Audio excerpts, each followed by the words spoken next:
Здрава, Александар, како си? Како се чувствуваш вечерова? Здраво, супер сум, ти како си? Супер, сум и јас.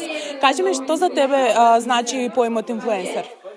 Па, самиот збор означува влијание, некоја влијателна личност. Сега имаме различни видови на инфлуенсери, но има некој кој што има влијание, кој што нема влијание, така да уцелина тоа мислам. Постојат ли кај нас инфлуенсери што имаат влијание?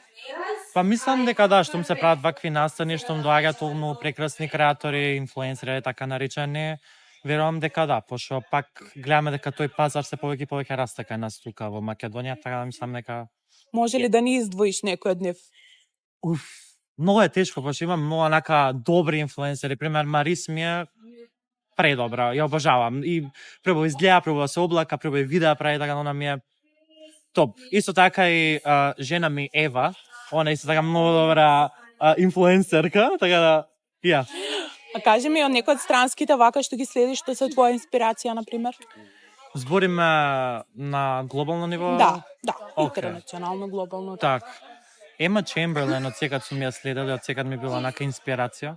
Пошто е многу слободна на камера, не се плаши да се изразува и да биде своја и некако тоа ме потикна и јас да бидам таков на некој начин. Така, кажи ми, може ли да ми покажеш последниот твој срч на Инстаграм? Те молам, ајде да видиме што пребаруваш најчесто на Инстаграм. Чекай. Окей, еве. Видете ги сите. Ни страна нешто за квотове барав. Да. Ова се се луѓе со кои што патував и ги додавав на Инстаграм, така да тоа. Така, ти благодарам, Александар. Фали на вас.